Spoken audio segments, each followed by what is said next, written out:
Là, quelqu'un d'autre doit prendre la parole. Je crois que la maman de la paroisse a quelque chose à dire aussi. Alléluia. Alléluia. Alléluia. Alléluia. Alléluia. Hier, c'était le culte de la journée mariale. C'est fait au Grand Hôtel. Presque identique à celui d'un culte de dimanche matin. Ce qui différencie, c'est que après les cloches, on chante le cantique numéro 5 et 7. Nous n'adorons pas la Vierge Marie dans notre église, dans l'église du christianisme céleste. Mais nous l'honorons à cause de la grâce spéciale que lui a faite notre divin Père, porté en son sein notre Seigneur Jésus-Christ le Sauveur. En d'autres termes, Maman Marie est la marraine de l'église du christianisme céleste. Dès le premier chant, déjà tout au début, on parlait déjà de la Vierge Marie. C'était en 1954 que le prophète vit de visu la Vierge Marie pour la première fois. Il y eut plusieurs rencontres, dont celle du 15 juillet 1977. Suite à cette rencontre spirituelle, le prophète institua la journée mariale mondiale, premier vendredi de chaque mois de juillet. Maman Marie, une femme vertueuse, discrète, douce, patiente, courageuse, humble, tenace. Nous, les mamans, nous, les femmes de l'église du christianisme céleste, on devrait prendre l'exemple sur elle.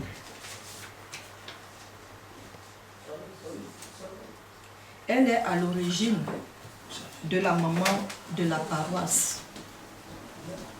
On trouve ça dans Acte 1, verset 14. Maman Yaman incarne la Vierge Marie dans notre église. Elle avait la crainte de Dieu, une femme très humble, discrète. Elle était la conseillère principale du prophète Ochofa. Elle prenait la parole pour enseigner, régler des problèmes familiaux, prodiguer des conseils. Dans le temple, elle rappelait certains à l'ordre quand elle voyait du désordre. De nos jours, beaucoup veulent être les mamans de la paroisse pour les titres ou pour faire la prière de clôture que nous appelons la dernière prière. Or, qui dit la dernière prière, dit la tombe ou cimetière. Est-ce qu'aujourd'hui, nous les mamans, nous recherchons les qualités pour être les mamans de la paroisse? Est-ce que nous donnons des conseils aux jeunes devanciers et devancières? Est-ce que nous donnons des conseils à nos maris, à nos enfants? Point d'interrogation.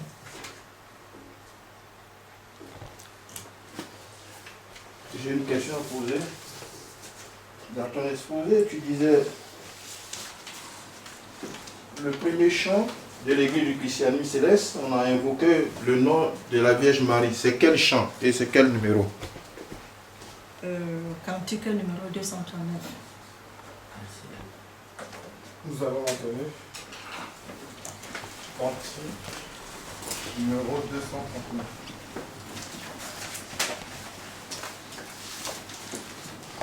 Ô bien chers frères croyants, levez donc pour la paix. Cantique numéro 239. Bien chers frères croyants, levez dans haut la tête et prêtez oreille à ce que dit Jéhovah. Savez-vous pourquoi vous êtes dans cette grande église? Savez-vous pourquoi vous êtes dans cette grande église? Que la Sainte Marie vienne nous accompagner et qu'ensemble tous les saints puissent nous accompagner.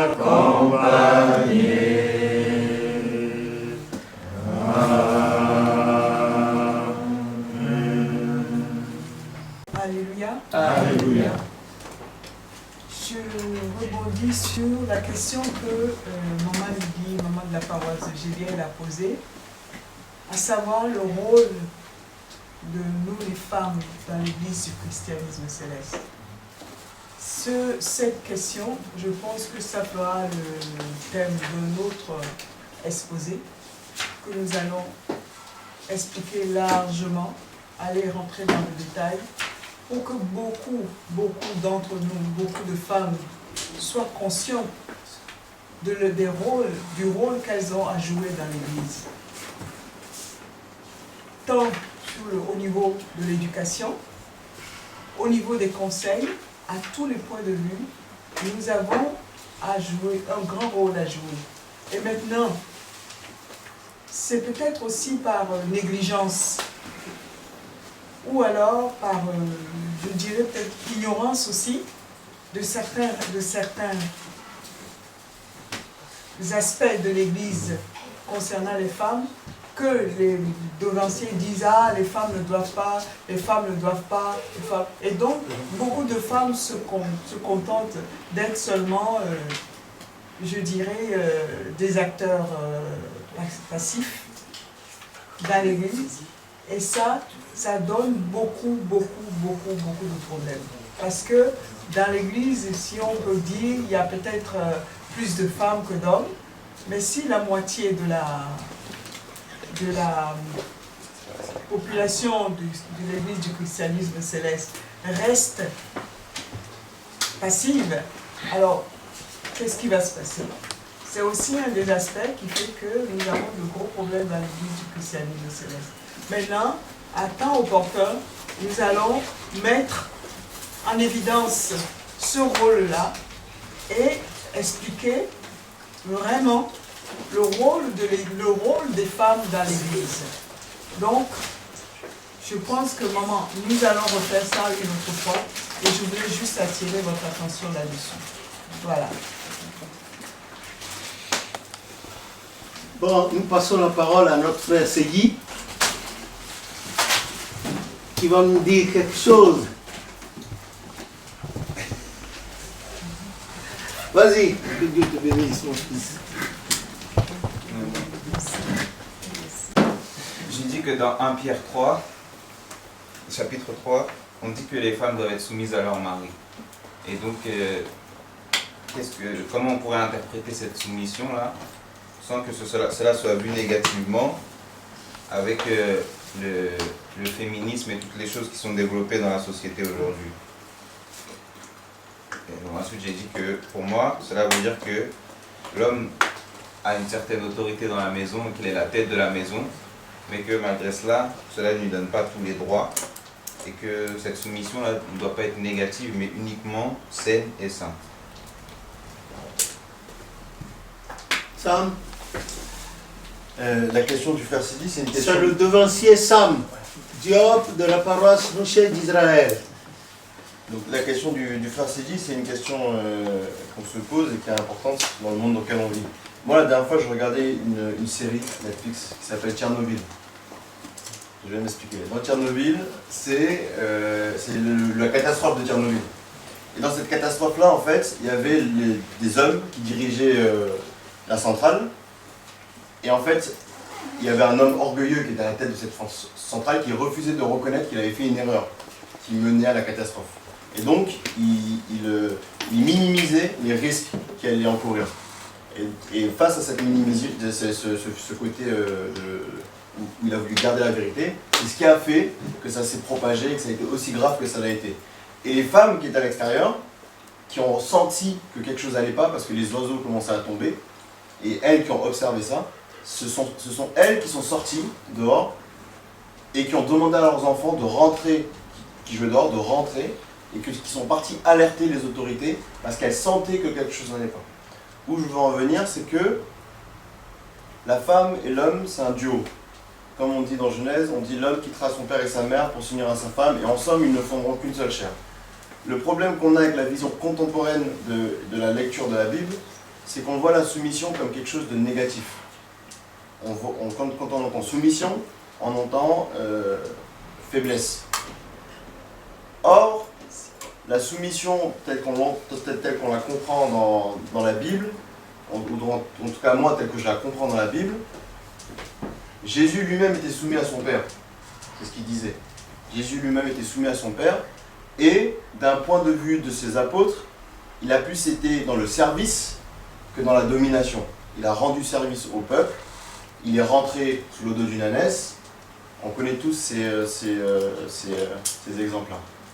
Et la femme a un rôle extrêmement important à jouer dans l'église chrétienne céleste. On sait que Maman Yaman était la conseillère particulière du prophète Ochofa, que Christine Ochofa, Maman Christine Ochofa était aussi celle qui faisait l'encens et qui était une conseillère personnelle du prophète Moi, Ochofa. Joséphine, pardon.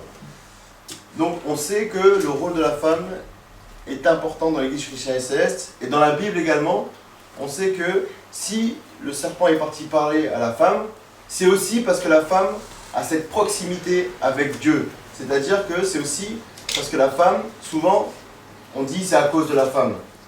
Non, s'il est parti parler à la femme, c'est parce que la femme a cette proximité, c'est elle qui donne la vie. Et pour ça, le Satan est jaloux d'elle. Donc c'est cette proximité-là qui a fait qu'elle a été la première exposée. Mais ça ne veut pas dire d'elle qu'elle est moins, ou qu'elle est soumise. La soumission que la femme a envers l'homme, ce n'est pas du fait qu'elle est inférieure à l'homme. Ce n'est pas ça. En tout cas, moi, c'est comme ça que je le comprends. C'est que l'humilité est une valeur qui transcende les personnes, et plus que tout, l'homme et la femme forment un duo, et que dans ce duo, la soumission de la femme, c'est une notion importante pour que ce duo fonctionne, en raison des personnalités et des caractéristiques de chacun des deux sexes. Mais pour moi, il n'y a pas de sous-valorisation de la femme par rapport à ce terme de soumission. Alléluia. Alléluia. Alléluia. Alléluia.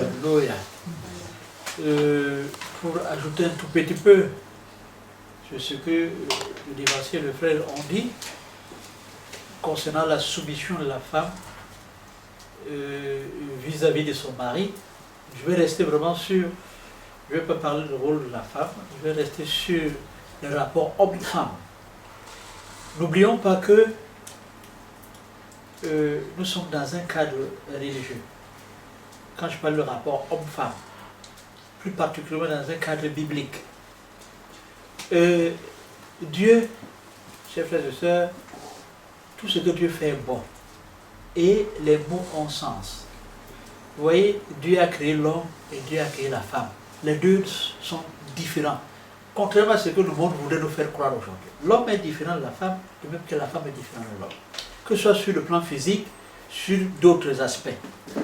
Maintenant, Dieu a voulu que l'homme et la femme puissent à un moment donné se rencontrer, et de par ce rencontre, l'homme a besoin de la femme comme la femme a besoin de l'homme. Et lorsque les deux se rencontrent, c'est comme si ils redeviennent en quelque sorte parfaits. Parce que l'homme sans la femme est malheureux, et la femme sans l'homme est malheureux. Sauf des cas exceptionnels, même dans la Bible. Parce que Paul dit que, en ce qui concerne son cas, que c'est une grâce que Dieu lui a faite. Et il disait qu'il est bon pour l'homme de ne pas avoir une femme. Et il est bon pour une femme de ne pas avoir l'homme. Et il expliquait parce que quand un homme est avec une femme, la femme va vivre certains événements qui vont peut-être attrister son âme, mais ça fait aussi la beauté de la vie. Et il disait que c'est pour les préserver de ces difficultés qu'il les disait qu'il est bon que l'homme est sans femme et que la femme, et que, parce que l'homme qui est sans femme, c'est quelqu'un qui se concentre seulement sur l'œuvre de Christ. Et que la femme sans homme se concentre seulement pour l'œuvre de son Seigneur.